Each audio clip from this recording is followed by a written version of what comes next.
తెలంగాణ ప్రజా జాగృతి పార్టీ టీపీజేపీ ఇది ఎన్నికల సంఘం దగ్గర మీరు దరఖాస్తు పెట్టుకున్నారు. అది వాళ్ళు ఇవ్వలేదు, మీకు ఇవ్వకుండా కోర్టుకు కూడా వెళ్ళారు ఇవ్వట్లేదని అదే పేరు మీద.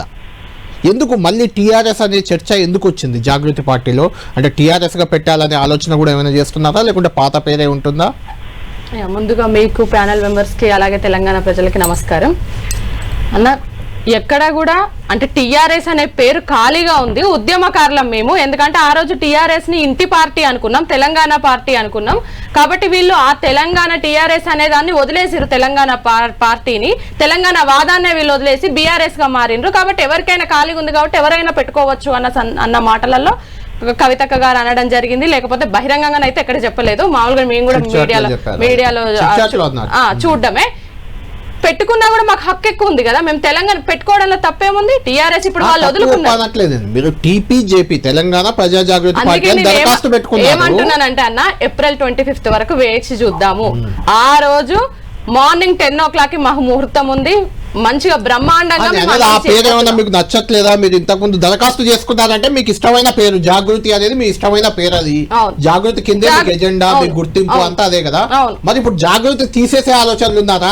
వాళ్ళలాగా మేము పొరపాట్లు చేయమన్నా. జాగృతి తీసేయడము, అట్లా తెలంగాణ తీసేయడము వాళ్ళు పొరపాట్లు చేసిర్రు. ఆ పొరపాట్లనే మేము ముందు నుండి మీరు తప్పు చేస్తున్నారు అని ఆ రోజు కవితక్క గారు క్లియర్ గా చెప్పిండ్రు.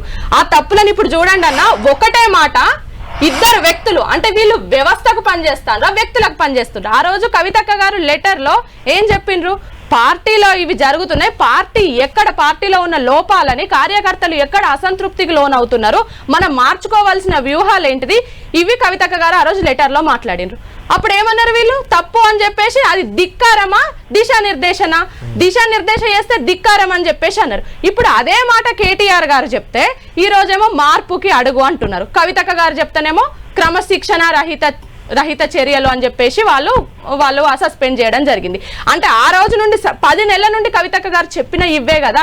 టీఆర్ఎస్ గారిని సస్పెండ్ చేసింది దానికి కాదు, కాళేశ్వరంలో అవినీతి జరిగింది అని బహిరంగంగా వచ్చి చెప్తే 10 ఏళ్ళు ఆ ప్రభుత్వంలో మీరే కదా ఉంది, ఇట్లా మాట్లాడతారని సస్పెండ్ చేశారు.